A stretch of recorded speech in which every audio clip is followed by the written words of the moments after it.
A graça e a paz do nosso Senhor Jesus Cristo. Nós estamos numa série de vídeos para aprendermos a ler a palavra do Senhor.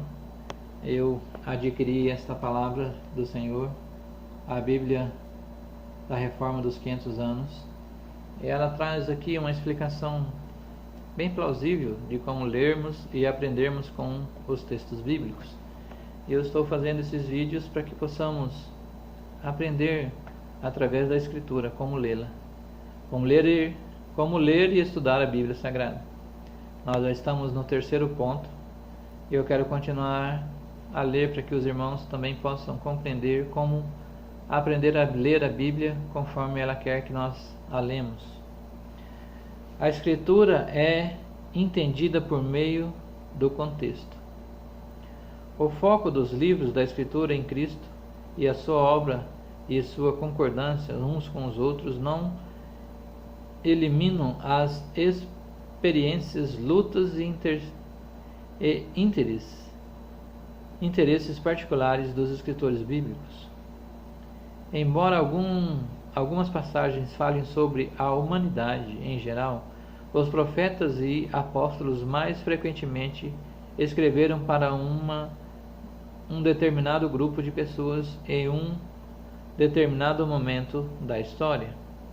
Como resultado, para compreender plenamente a Escritura e valorizar a verdade de modos pelos quais elas proclamam a lei e o Evangelho de Jesus, cada passagem precisa ser considerada em seu contexto histórico.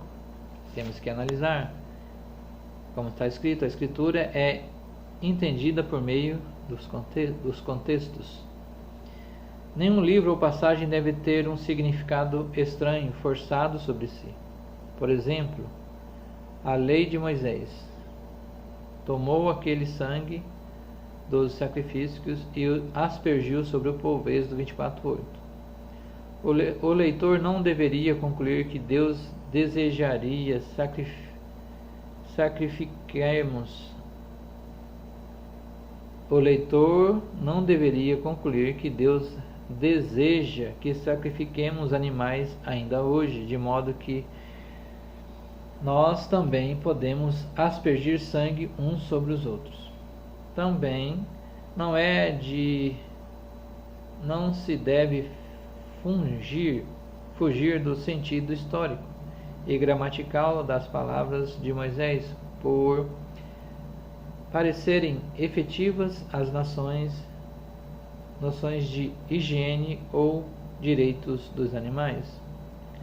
O leitor não deve espiritualizar as palavras como se Moisés apenas mostrasse o sangue ao povo e então o derramasse sobre o altar em favor deles. Em vez disso, o intérprete deve comparar diligentemente o texto com outras passagens da Escritura.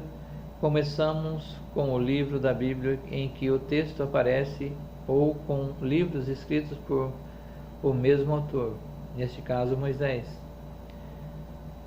Por exemplo, em Êxodo 29, o sangue é aplicado aos sacerdotes como um meio de consagração. A Epístola dos Hebreus nos conta que Moisés misturou o sangue com água antes de aspergir sobre o povo. À luz dessas passagens, Êxodo 24:8 fica mais claro: o sangue sacrificial foi diluído em água e então aspergido sobre o povo para a sua consagração.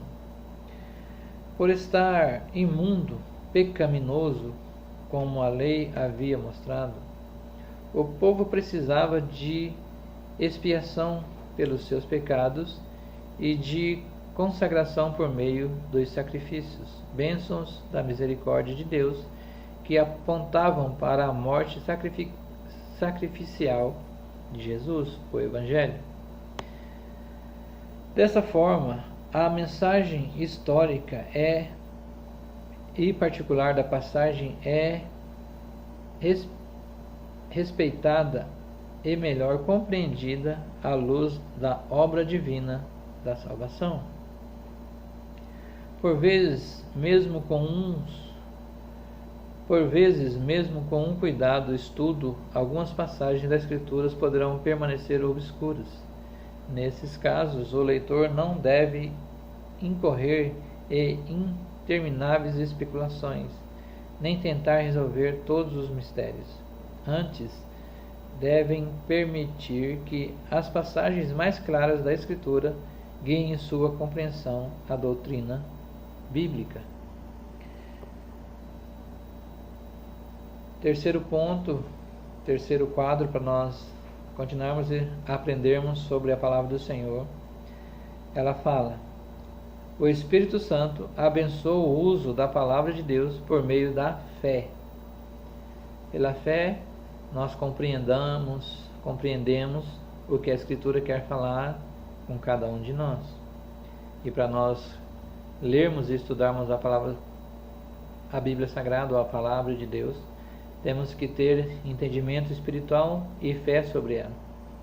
Primeiro ponto: o Espírito Santo nos esclarece a Escritura por meio da fé. A Escritura Sagrada é um livro de salvação. Por isso, podemos compreendê-la somente por meio da fé. 1 Coríntios 2:12, 16.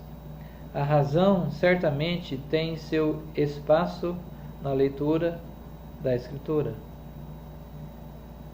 Por exemplo, considerando a gramática e a história. Mas a razão sozinha nunca é suficiente, uma vez que ela não consegue compreender as variedades espirituais da palavra de Deus. Então nós vamos continuar lendo para conseguirmos entendermos como a palavra do Senhor pode nos levar ao entendimento através do Espírito Santo. Segundo ponto: o Espírito Santo cria a congregação dos fiéis por meio da palavra. A fé não é algo que as pessoas possuem naturalmente e oferecem a Deus. João 1:9-13 fala sobre isso. Para que alguém creia em Jesus e compreenda a Escritura, o Espírito Santo precisa criar a fé no coração dessas pessoas. João 3:5-6.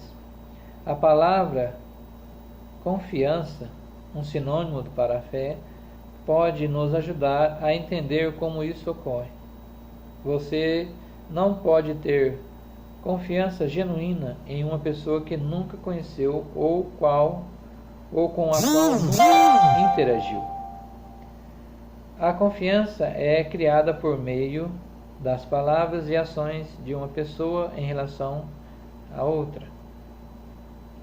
O Espírito Santo cria a fé ou confiança em Jesus quando Deus fala e interage com essa pessoa por meio da palavra, por sua palavra, do santo batismo, da ceia do Senhor, os meios de graça de Deus, que são administrados pela Igreja. E por estes meios é que uma pessoa chega a conhecer a Deus, confiar nele e pertencer a ele na congregação dos fiéis. Para você conhecer a Deus, para você ter fé em Deus, você tem que estar em uma igreja, você tem que participar de uma igreja, você tem que estar no meio da congregação. E lá, através dos santos, você vai compreender as Escrituras, você vai ter fé, você vai ter participação com outras pessoas. E através do Espírito Santo, que vai colocar fé em seu coração, você compreenderá a palavra do Senhor. No próximo bloco, no próximo vídeo, estaremos explicando: o Espírito Santo nos leva a confessar a fé com a Igreja.